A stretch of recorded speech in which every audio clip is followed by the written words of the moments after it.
start this meeting, we'll call this meeting to order. I'll be presiding over the meeting this evening. President Bill Hurst is recovering from a knee replacement last week. We're wishing him well. And call the meeting to order, and we'll go to roll call. Devin. Don Whipple. Present. Horace Reese. Jim Pruitt. Here. Bill Ernstis. And John Dooley. Here. And before you have the agenda for the meeting, the only corrections I have here under new business, Don Manley not here tonight. In his place, representing Butler Fairfield Seifert, is Paul Shaffer. So we'll cross out Don instead of Paul Shaffer for that one. Paul, no, you spelled it That's S-H-A-F-F-E-R. Does anybody have any other things to add to or amend the agenda? Move to approve the agenda. Motion to approve, second. So carries, will approve the agenda as amended. Now we'll move to the minutes of the May 29th meeting. And we'll have copies of those. Deb, if you'll read those, please. City of Greensburg, Indiana Board of Aviation Commissioners, Tuesday, May 29, 2012. The meeting was called to order at 7:00 p.m. by President Bill Ernstis. Roll call was taken. Present were Commissioners Horace Reese, Don Whipple, John Dooley, and Bill Ernstis. Jim Pruitt was absent. John Dooley served as acting secretary for this meeting. A motion to approve the agenda for the meeting was made by Horace Reese and seconded by Don Whipple. The motion carried unanimously. John Dooley read the minutes from the April 23rd meeting.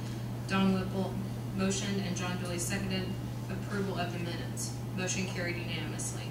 Old business. John Dooley read the financial report of the airport. Bill Ernstis reported on the status of the final hangar repairs scheduled by Runnenbaugh Construction. The door and materials are expected to arrive in 1 week, and the door installed sometime within the next 2 weeks. New business. Don Whipple made a motion, seconded by Horace Reese, that the board approve payment of the bills as listed. The roll call vote carried unanimously. President Bill Ernstis asked for comments from the board and the public. There were none. Don Manley asked that the board approve Bill Ernstis to sign the grant application for AIP funds as listed in the CIP for the amount of $289,484.44, which would cover the final payment for the acquisition of the 2007 purchase of the airport and also the resurfacing of the current runway. Of this amount, the federal share would be $260,536, the state share $7,237.11, and the local share $21,711.33. Don Whipple moved and Horace Reese seconded that we approve the grant application. The roll call vote approved the motion unanimously. Don Manley reported on a recently completed FAA evaluation of general aviation airports and their value as a national asset. The study reports that general aviation airports contribute $38.8 billion annually to the national economy. Don Manley also reported that Indiana Governor Mitch Daniels proclaimed June 18th through June 24th, 2012 as Aviation Appreciation Week. Horace Reese motioned and John Dooley seconded that the meeting be adjourned. The motion carried unanimously, and President Bill Ernstis adjourned the meeting at 7:18 p.m. Okay, that's the reading of the minutes. Anybody have any comments, changes, alterations? If not, I'll entertain a motion to approve the minutes as they are. In a second.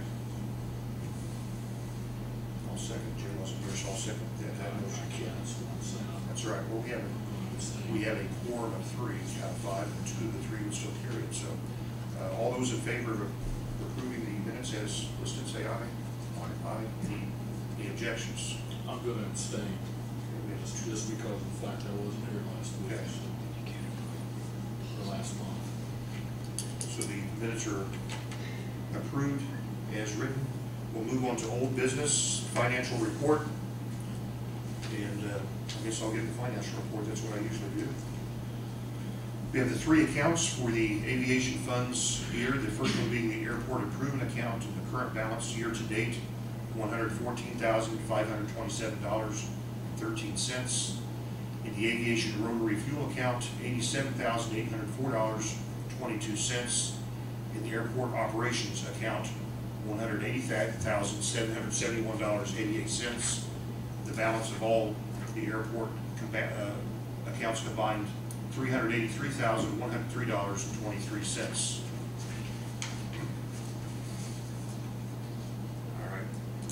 We'll move on to the next item of old business, that being the hangar repair. Runabout Construction did come and do the installation of the final doors right here. We do have in front of us an invoice for completion of Runabout Construction, a retainage fee. I've been advised by our airport manager, Jerry Scheider, as well as Bill Ursus, that they have been, Runabout's been called to come out and make some final adjustments on these doors, or some minor things that they'd like to see done before we release that retainage fee. So what we'll do is not make a move on that. We'll actually take that and set that aside till next month. I'll move to table. Okay. Construction. But that's the status of the hangar repairs. They're completed, but a few adjustments need to be made, so that if that's done, we'll be able to release those final funds next month. All right. Well, anyway, I'll move to table that. We'll run along construction. There's been a motion to table. Entertain a second. Second by Don. All in favor say aye. Aye. Okay, we'll table. Runabout moves us to new business, to review and approve the payment of the bills. And of course, they're listed in front of you right here. We have one bill to add, last minute add in, and that's to Butler, Fairman, Seifert, right here in front of me. And they have an itemized bill here that totals $488.75. So that would be added to the list. How much, John? $488.75. So that's in addition to the ones. In addition to the ones that are listed here, we have a list of the other bills. You see, the bills include the loan payment to the Jackson County Bank and a few miscellaneous things here. If you have a chance to look over those, do we have any discussion of the bills that are before us? Move we approve the bills. I'll second. Okay, we have a motion and a second, so we'll take a roll call on this. Devin, please. Motion to pay the bills as listed, including the new BFS bill. Jim, Yes. Don, Yes. John. Yes. So the motion carries 3-0 to pay the bills. And that moves us down, we'll have a word from our engineers from Butler, Fairman, Seifert tonight, Paul Shaffer, who's the head of the aeronautical division at BFS in Indianapolis. Paul, thank you for coming.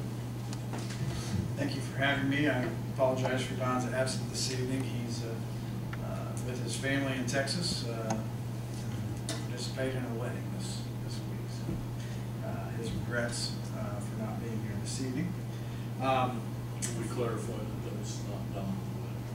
It's not Don's wedding, it's a family for sure. To follow up from your meeting minutes from the last meeting, the grant application has been submitted.